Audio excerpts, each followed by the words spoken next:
Hi friends, welcome back to Mazhathulli creations. ഈ channel നിങ്ങൾ ആദ്യമായിട്ടാണ് കാണുന്നതെങ്കിൽ സബ്സ്ക്രൈബ് ചെയ്യാൻ മറക്കല്ലേ.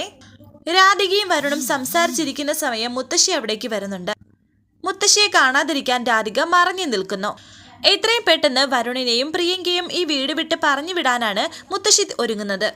വളരെ വെപ്രാളത്തോടെ തന്നെ വരുണിനെ വിളിച്ചുകൊണ്ടു പോവുകയാണ് മുത്തശ്ശി. വരുൺ ഇടയ്ക്കിടയ്ക്ക് രാധികയെ തിരിഞ്ഞു നോക്കുമ്പോൾ തലകൊണ്ട് ആംഗ്യം കാണിക്കുകയാണ്, ഒന്നും ചെയ്യല്ലേ, പറയരുതേ എന്നൊക്കെ. രാധിക എന്നാലും വിഷമത്തോടെ വരുൺ രാധികയെ നോക്കുന്നു. വരുണിനെ വിളിച്ച് മുത്തശ്ശി അകത്തേക്ക് കൊണ്ടുവന്നു. എല്ലാവരും വരുണിന് വേണ്ടി അവിടെ കാത്തിരിക്കുകയാണ്. മോനെ, ഞാനും നിങ്ങളോടൊപ്പം വരുന്നുണ്ട്, എന്നെ ക്ഷേത്രത്തിനടുത്തിറക്കിയാൽ മതിയെന്ന് തന്ത്രി വരുണിനോട് പറയുന്നുണ്ട്. തന്ത്രി പറഞ്ഞ കാര്യം വീണ്ടും വരുൺ ഓർക്കുകയാണ്. അവൾ എൻ്റെ മൂത്ത മകളല്ലേ എന്ന് തന്ത്രി പറഞ്ഞത്. ഈ സമയത്ത് പ്രിയങ്ക പോകാൻ തുടങ്ങുമ്പോൾ പ്രിയെ ഒരു മിനിറ്റ് എന്ന് പറഞ്ഞ് രാധിക പ്രിയങ്കയുടെ അരികിലേക്ക് വന്നു. ഇത് വരുണിന്റെ കയ്യിൽ കെട്ടിക്കൊടുക്കണമെന്ന് രാധിക പറയുന്നു. എന്തിനാ ഇത് എന്ന് പ്രിയങ്ക ചോദിക്കുമ്പോൾ രാധിക പറയുന്നു, നിങ്ങൾ തമ്മിൽ എന്തെങ്കിലും പിണക്കം ഉണ്ടെങ്കിൽ അത് മാറാൻ വേണ്ടിയും പിന്നെ വരുൺ നിന്നെ സ്നേഹിക്കാൻ വേണ്ടിയിട്ടുമാണ്. എന്നാൽ എന്ത് ചെയ്യണമെന്ന് പ്രിയങ്ക മുത്തശ്ശിയോട് കണ്ണു കാണിക്കുമ്പോൾ വേണ്ട എന്ന് കണ്ണടച്ച് കാണിക്കുകയാണ് മുത്തശ്ശി പ്രിയങ്കയ്ക്ക്. ഞാൻ പൂജാരിയെ കൊണ്ട് പ്രത്യേകം പൂജ കഴിപ്പിച്ച് വാങ്ങിച്ചതാണ്. ഇതിനിടയിൽ ഓടിപ്പോയി ഇവൾ പൂജാരിയെ കൊണ്ട് ഒരു പൂജ കഴിപ്പിച്ചു എന്ന് പറഞ്ഞാൽ അത് വിശ്വസിക്കാൻ പറ്റത്തില്ല എന്ന് മുത്തശ്ശി വിചാരിക്കുന്നു. ഈ ചരട് പ്രിയങ്കയെ അവള് എന്നേക്കുമായി വെറുക്കാനുള്ളതായിരിക്കുമെന്ന് മുത്തശ്ശി വിചാരിക്കുന്നു. അങ്ങനെയാണെങ്കിൽ പൂജിച്ചു കൊണ്ടുവന്ന ഇവൾ തന്നെ ഇതിന്റെ ഫലം അനുഭവിക്കണം. എന്നിട്ട് അത്രയും മനസ്സിൽ വിചാരിച്ച മുത്തശ്ശി രാധികയോട് പറയുന്നു, ഈ ചരട് കെട്ടിയാൽ കാര്യം നടക്കുമെന്ന് ഉറപ്പാണോ? അതേ മുത്തശ്ശി എന്ന് രാധിക. എന്നാ നീ വാടേ എന്ന് പറഞ്ഞ് മുത്തശ്ശി രാധികയെ പിടിച്ചുകൊണ്ട് വരുന്നുണ്ട്. രാധികയെ വരുണിന്റെ അടുത്തേക്ക് കൊണ്ടുവന്നു. കയ്യിൽ മുറുകെ പിടിച്ചുകൊണ്ടാണ് ആ വരവ്. മോനെ, ഒരു ചരട് പൂജിച്ചു കൊണ്ടുവന്നുണ്ട്, അത് രാധിക മോന്റെ കയ്യിൽ കെട്ടിത്തരുമെന്ന് മുത്തശ്ശി പറയുന്നു. അത് കേൾക്കുമ്പോൾ വരുണിന് സന്തോഷമാകുന്നു. കെട്ടിക്കൊടുക്കുമോളെ എന്ന് മുത്തശ്ശി രാധികയോട് പറയുന്നു. യഥാർത്ഥത്തിൽ ഭാര്യ ഭർത്താവിന്റെ കയ്യിൽ കെട്ടിക്കൊടുക്കേണ്ട ചരട് തന്നെയായിരുന്നു അത്. എങ്കിൽ ഭർത്താവിന് ഭാര്യയോട് വളരെ സ്നേഹമുണ്ടാകും എന്നാണ് ആ പൂജാരി പറഞ്ഞത്. ഇപ്പോൾ അതുപോലെ തന്നെ സംഭവിച്ചിരിക്കുന്നു. മുത്തശ്ശിയോട് എതിർത്ത് പറയാനും രാധികയ്ക്ക് കഴിയില്ല. സന്തോഷത്തോടെ വരുൺ രാധികയുടെ നേരെ കൈ നീട്ടുന്നുണ്ട്. വരുൺ രാധികയെ വെറുക്കാനുള്ളതാണെന്ന് വിചാരിച്ചിട്ടാണ് മുത്തശ്ശി അത് രാധികയെ കൊണ്ട് വരുണിന്റെ കയ്യിൽ കെട്ടിക്കൊടുക്കാൻ പറഞ്ഞത്. അങ്ങനെ ഇപ്പോൾ രാധിക തന്നെ വരുണിന്റെ കയ്യിൽ ആ ചരട് കെട്ടിക്കൊടുക്കുന്നു. ഈ സമയം രാധികയുടെ കഴുത്തിൽ താലി കെട്ടിയ കാര്യം വരുൺ ഓർക്കുന്നുണ്ട്. പൂജാരി പറഞ്ഞ കാര്യം രാധിക ഇപ്പോൾ ആലോചിക്കുന്നു. അപ്പോഴേക്കും തന്ത്രയും യശോദയും അവിടേക്ക് വരുന്നു. രാധിക പൂജിച്ചു കൊണ്ടുവന്ന ചരടാണ്, കെട്ടിക്കൊടുക്കാൻ ഞാൻ പറഞ്ഞു എന്ന് മുത്തശ്ശി പറയുന്നു. എവിടെ നമ്മളെ ഇത് എന്ന് തന്ത്രി ചോദിക്കുമ്പോൾ അത് തിരുമേനിയുടെ അടുത്ത് നിന്നാണെന്ന് രാധിക പറയുന്നു. എങ്കിൽ സംശയമൊന്നും വേണ്ട, ലക്ഷ്യം നടന്നിരിക്കും എന്ന് തന്ത്രി പറയുന്നു. ഈ സമയം രാധികയുടെ കയ്യിലുള്ള ആ പ്രസാദം താഴെ വീണു പോവുകയും അതെടുക്കാൻ രാധിക കുനിയുകയും ചെയ്യുന്നു. അപ്പോൾ രാധികയുടെ താലി ഇങ്ങനെ നന്നായിട്ട് കാണുന്നു, പക്ഷേ അതിൽ ആരും ശ്രദ്ധിക്കുന്നില്ല. താലി ഇപ്പോൾ നന്നായിട്ട് പുറത്തു വന്നിരിക്കുകയാണ്. മുത്തശ്ശി ഇപ്പോൾ ആ താലി കണ്ടു. മുത്തശ്ശി ദേഷ്യത്തോടെ നോക്കുകയാണ് രാധികയെ. ആ താലിയിലേക്ക് നോക്കുന്നു. പെട്ടെന്നാണ് രാധികയ്ക്ക് കാര്യം മനസ്സിലായത്. പിന്നെ ഈ വെപ്രാളത്തോടെ തന്നെ മുത്തശ്ശി എന്നാ പിന്നെ എല്ലാവരും കയറാൻ നോക്ക് എന്ന് പറഞ്ഞിട്ട് അവരെ പറഞ്ഞയക്കാൻ തുടങ്ങുകയാണ്. വരുൺ രാധികയെ കാണാതിരിക്കാൻ വേണ്ടി മുത്തശ്ശിയുടെ പിന്നിൽ ഒളിപ്പിക്കുകയാണ് രാധികയെ. എങ്കിലും വരുൺ രാധികയെ നോക്കി ഒന്ന് പുഞ്ചിരിച്ചിട്ട് അവിടെ നിന്ന് പോകുന്നു. രാധികയാണെങ്കിൽ താലിയിൽ മുറുകെ പിടിച്ചുകൊണ്ടിരിക്കുന്നു. എന്നിട്ട് പെട്ടെന്ന് അവിടെ നിന്നും ഓടിപ്പോവുകയാണ്. പൂജാമുറിയിലേക്കാണ് ഓടിപ്പോയിരിക്കുന്നത്. ഞാൻ ഈ ഹൃദയത്തിൽ സൂക്ഷിക്കുന്ന താലി അങ്ങ് സംരക്ഷിക്കണേ എന്നാണ് രാധിക പൂജാമുറിയിൽ വന്ന് പ്രാർത്ഥിക്കുന്നത്. എന്നിട്ട് അവിടുന്ന് കുങ്കുമം തൊട്ട് ആ താലിയിൽ പുരട്ടുകയും ചെയ്യുന്നു. എന്നിട്ട് രാധിക ആ താലി മറച്ചു വെച്ചു. രാധിക, എടി രാധിക എന്ന് ദേഷ്യത്തോടെ മുത്തശ്ശി വിളിക്കുന്നു. എന്താ അമ്മേ, അവൾ എന്ത് ചെയ്തിട്ടാ അമ്മ ഇങ്ങനെ അവളെ വിളിക്കുന്നത് എന്ന് യശോദ ചോദിക്കുന്നു. അവൾ എന്താ ചെയ്തതെന്ന് നിനക്ക് അറിയണം അല്ലേ? ചേച്ചിയും അനിയത്തിയും ഒരേയാളുടെ ഭാര്യയായിട്ട് ജീവിക്കുന്നതിൽ നിനക്ക് കുഴപ്പമില്ല അല്ലേ എന്ന് മുത്തശ്ശി പറയുമ്പോൾ അമ്മ എന്തൊക്കെയാ പറയുന്നത് എന്ന് യശോദ ചോദിക്കുന്നുണ്ട്. കണിമംഗലത്ത് വെച്ച് പ്രിയയുടെ കഴുത്തിലിടാൻ താലി കാണുന്നില്ലായിരുന്നു. കണിമംഗലത്ത് നിന്ന് വിളിച്ചപ്പോൾ പൂജിച്ച മറ്റൊരു താലി ഇവിടെ നിന്ന് കൊണ്ടുപോയി കൊടുത്തു. ആ തന്തയും തള്ളയും ഇല്ലാത്തവൾ. അന്ന് അവൾ അതിന് തയ്യാറായില്ലെങ്കിൽ വിവാഹം കഴിഞ്ഞ ദിവസം തന്നെ പ്രിയങ്ക ഇവിടെ വന്ന് നിൽക്കില്ലായിരുന്നു എന്ന് യശോദ ചോദിക്കുമ്പോൾ മുത്തശ്ശി പറയുന്നുണ്ട്, അവിടെയാണ് അവളുടെ ബുദ്ധി.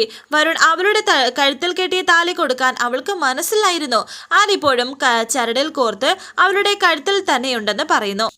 നീ വാ, അവളെ കൊണ്ട് ഞാനിത് പറയിപ്പിച്ചു തരാമെന്ന് മുത്തശ്ശി.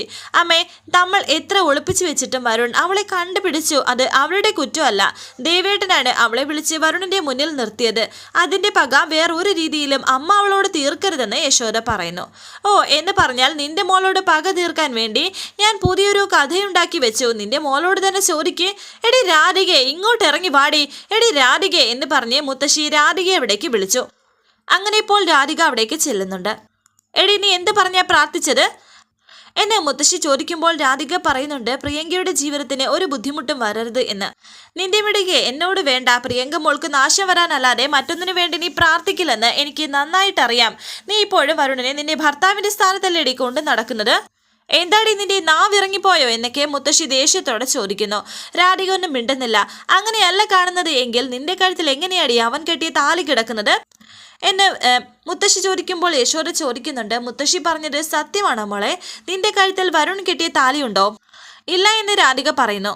കള്ളം പറഞ്ഞാൽ കൊന്നു കളയും ഞാൻ എന്ന് പറഞ്ഞിട്ട് മുത്തശ്ശി ആ മാല എടുക്കാൻ ശ്രമിക്കുന്നു. മുത്തശ്ശി, ഞാൻ പറയുന്ന കേക്ക് എന്നൊക്കെ പറഞ്ഞ് രാധിക മുത്തശ്ശിയുടെ കയ്യിൽ പിടിക്കുന്നുണ്ടെങ്കിലും മുത്തശ്ശി രാധികയെ കൈകൊണ്ട് അടിക്കുകയും ആ മാല നോക്കുകയും ചെയ്യുന്നു. പക്ഷേ അപ്പോഴേക്കും ആ കഴുത്തിൽ താലിയില്ല. താലി നേരത്തെ കണ്ട കാര്യം വീണ്ടും ആലോചിക്കുകയാണ് മുത്തശ്ശി. നീ വരുണിന്റെ അടുത്ത് നിൽക്കുമ്പോൾ നിന്റെ കഴുത്തിൽ താലി കിടക്കുന്നത് ഞാൻ കണ്ടതാണ്. എവിടെയടി അത് ഒളിപ്പിച്ചു വെച്ചത് എന്ന് മുത്തശ്ശി ചോദിക്കുന്നു. മുത്തശ്ശി എന്തൊക്കെയാ പറയുന്നത്? ഞാൻ അങ്ങനെ ചെയ്തിട്ടില്ല എന്ന് രാധിക. ഞാൻ കണ്ടു, എന്നെ കണ്ണെന്നെ ചതിക്കില്ല. ഈ വീട് മുഴുവനും പരിശോധിക്കേ, ഇവൾ അത് എവിടെയെങ്കിലും എടുത്ത് ഒളിപ്പിച്ചു വെച്ചിട്ടുണ്ടാകുമെന്ന് മുത്തശ്ശി പറയുന്നു. അമ്മയ്ക്ക് ഭ്രാന്തുണ്ടോ? വരുൺ ഇവളെ കണ്ടപ്പോൾ അമ്മ പേടിച്ചു. അതിന്റെ പേരിൽ വന്ന ഓരോ തോന്നലുകളാണ്. അതിന്റെ പേരിൽ അവളെ കുറ്റം പറഞ്ഞിട്ട് എന്താ കാര്യം എന്നൊക്കെ യശോദ. അപ്പോ നീ പറയില്ല അല്ലേ? എന്നെ കൊണ്ട് കണ്ടുപിടിക്കാൻ പറ്റുമെന്ന് ഞാനൊന്ന് നോക്കട്ടെ. അങ്ങനെ ഒന്ന് കണ്ടുപിടിച്ചാൽ പിന്നെ ഈ കുടുംബത്തിൽ നീ ഉണ്ടാകില്ല. നിന്നെ ന്യായീകരിക്കാൻ ഇവളും എന്നൊക്കെ മുത്തശ്ശി പറയുന്നുണ്ട്. ഉറച്ച വിശ്വാസത്തോടെ നിൽക്കുകയാണ് രാധിക. എന്തായാലും കണ്ണൻ ഇത്തവണയും രാധികയെ രക്ഷിച്ചിരിക്കുന്നു. മുത്തശ്ശി അങ്ങോട്ട് പോയ സമയം യശോദ രാധികയോട് പറയുന്നുണ്ട്, പോട്ടെ മോളെ, മുത്തശ്ശിക്ക് എന്തോ തെറ്റിദ്ധരിച്ചതാണ്. പോട്ടെ, സാരമില്ലമ്മേ എന്ന് രാധിക. മോളിരുന്ന് പ്രാർത്ഥിക്ക്. നിന്നെ കണ്ടതിൻ്റെയും തിരിച്ചറിഞ്ഞതിൻ്റെയും പേരിൽ വരുണിൻ്റെ മനസ്സിൽ തെറ്റായ ഒന്നും ഉണ്ടാവരുത് എന്ന് ഭഗവാനോട് പ്രാർത്ഥിക്കുക എന്നൊക്കെ യശോദ പറയുന്നു. വീണ്ടും രാധിക കണ്ണൻ്റെ മുന്നിലേക്ക് ചെന്നു.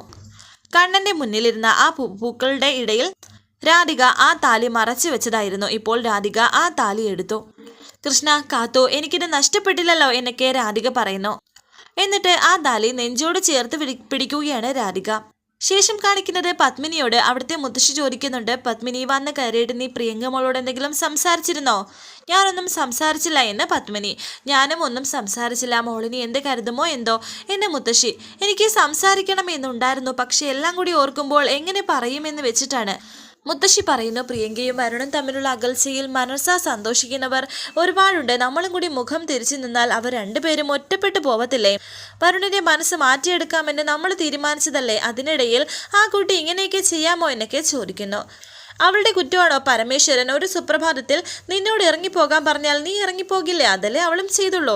അതിരിക്കട്ടെ, കുട്ടികൾ എന്തെങ്കിലും തെറ്റ് ചെയ്താൽ നമ്മൾ ക്ഷമിക്കില്ലേ? അതുപോലെ കരുതിയാൽ മതി. നാളെ രാവിലെ പഴയതുപോലെ അവളെ നമ്മുടെ ഒപ്പം നിർത്തണം. അവൾക്ക് ഒരു കുറവ് വരാൻ പാടില്ല എന്നൊക്കെ മുത്തശ്ശി പറഞ്ഞു കൊടുക്കുകയാണ്. ഇതേസമയം പ്രിയങ്ക അവിടേക്ക് ചെല്ലുന്നുണ്ട്. ഞാനിത് മുത്തശ്ശി ഏൽപ്പിക്കാൻ വന്നതാ എന്ന് പറഞ്ഞ് ആ ആഭരണപ്പെട്ടി മുത്തശ്ശിയുടെ കൈകളിലേക്ക് കൊടുക്കാൻ ശ്രമിക്കുകയാണ് പ്രിയങ്ക. മുത്തശ്ശി എനിക്ക് തന്ന ആഭരണങ്ങളാണ്. ഇനിയും ഞാനിത് കയ്യിൽ വെക്കുന്നില്ല. സ്വർണത്തിന്റെയും സമ്പത്തിന്റെയും ബലത്തിലല്ലാതെ എനിക്ക് ഇവിടെയുള്ളവരെ സ്നേഹിക്കാൻ സാധിക്കുമെന്ന് പ്രിയങ്ക പറയുകയും ആ ആഭരണം അവിടേക്ക് വെക്കുകയും ചെയ്യുന്നു. എന്നോട് ക്ഷമിക്കമ്മേ, അച്ഛൻ്റെ കൂടെ ഇവിടെ നിന്ന് ഇറങ്ങി അവിടേക്ക് എത്തിയപ്പോഴാണ് എനിക്ക് എന്തെല്ലാം നഷ്ടങ്ങളാണ് സംഭവിച്ചത് എന്ന് എനിക്ക് മനസ്സിലായത്. വരുൺ എന്നെ സ്നേഹിച്ചിട്ടില്ല, പക്ഷേ ആ കണക്ക് തീർത്ത് എന്നെ നിങ്ങൾ സ്നേഹിച്ചു. ഞാൻ ഒരുപാട് കരഞ്ഞു. അമ്മ എന്നോട് പറഞ്ഞ വാക്കുകളൊക്കെ ഓർത്തു. എനിക്ക് നിങ്ങളെ ഒന്നും പിരിയാൻ പറ്റില്ലമ്മേ എന്ന് പറഞ്ഞ് പത്മിനിയെ ചേർത്ത് പിടിക്കുകയാണ് പ്രിയങ്ക. എത്ര പെട്ടെന്നാണ് അവരെ വാക്കുകൾ കൊണ്ട് പ്രിയങ്ക മയക്കി എടുത്തിരിക്കുന്നത്. അതിനാരാ പിരിയാൻ പോകുന്നത്? നിന്നെ ഞങ്ങൾക്ക് അങ്ങനെ വേണ്ടാന്ന് വെക്കാൻ സാധിക്കുമോ എന്നൊക്കെ പത്മിനി പറയുന്നു. പിന്നെ വന്ന് കയറിയപ്പോൾ മിണ്ടാൻ മടിച്ചത് അപ്പോൾ സംസാരിച്ചാൽ ഒരു കൂട്ടക്കരച്ചിലാകുമല്ലോ എന്ന് കരുതിയിട്ടാണ്. അച്ഛന് നിന്നോട് എന്ത് വാത്സല്യമാണെന്നറിയോ? ആശുപത്രിയിൽ കിടന്ന് അച്ഛൻ പറഞ്ഞത് തിരിച്ചു വന്ന് അച്ഛന് സ്വസ്ഥതയോടെ ഉറങ്ങണമെങ്കിൽ നീ ഇവിടെ വേണോ എന്നാണ്. എനിക്ക് പത്മിനി പറയുമ്പോൾ പ്രിയങ്ക പറയുന്നു, എനിക്കതറിയാം, ഞാനത് അച്ഛനോട് സംസാരിച്ചോളാം എന്ന് പറഞ്ഞ് മുത്തശ്ശിയുടെ കാൽ തൊട്ട് അനുഗ്രഹം വാങ്ങിക്കുകയാണ് പ്രിയങ്ക. എന്താ കുട്ടി കാണിക്കുന്നത് എന്ന് മുത്തശ്ശി. അറിയാതെ ഞാൻ എന്തെങ്കിലും തെറ്റ് ചെയ്തിട്ടുണ്ടെങ്കിൽ മുത്തശ്ശി എന്നോട് ക്ഷമിക്കണം. ഇനി വരുണനെ ആട്ടി പുറത്തിയാക്കിയാലും ഞാൻ മുത്തശ്ശിയെ വിട്ട് എങ്ങോട്ടേക്കും പോകില്ലെന്ന് പ്രിയങ്ക പറയുന്നു. മുത്തശ്ശിയും പ്രിയങ്കയെ ചേർത്ത് പിടിക്കുന്നുണ്ട്. ഇപ്പോൾ പ്രിയങ്ക വളരെ ഗംഭീരമായിട്ട് തന്നെ പ്രിയങ്കയുടെ റോൾ അഭിനയിച്ച് തകർക്കുകയാണ്. വരുണിനെ മുത്തശ്ശി സ്നേഹിക്കുന്ന അത്രയും തന്നെ എന്നെയും മുത്തശ്ശി സ്നേഹിക്കുന്നു. ജീവിതത്തിലെ ഏറ്റവും വലിയ ഭാഗ്യമാണ് ഈ സ്നേഹം എന്നും പ്രിയങ്ക. ആളുകൾ പറയുന്നത് സത്യമാണ്, സ്നേഹമുള്ളവർ തമ്മിൽ ഇടയ്ക്കൊന്ന് പിരിഞ്ഞിരിക്കണം, എന്നാലേ സ്നേഹത്തിന്റെ വില മനസ്സിലാകൂ എന്നും എൻ്റെ മോൾക്ക് ഇനി ഒരു കുറവും വരില്ല, ഒരു കാലത്തും വരത്തില്ല എന്നും മുത്തശ്ശി പറയുന്നു. ഇത് കേട്ട് സന്തോഷത്തോടെ നിൽക്കുകയാണ് പ്രിയങ്ക. വീണ്ടും പ്രിയങ്ക മുത്തശ്ശിയെ കെട്ടിപ്പിടിക്കുന്നുണ്ട്. കണ്ണ് തുടയ്ക്കുകയാണ് പത്മിനി സന്തോഷം കൊണ്ട്. വരാനിരിക്കുന്ന പുതുപുത്തൻ എപ്പിസോഡുമായി വീണ്ടും കാണാം. Thank you for watching. Please subscribe, like, share my channel.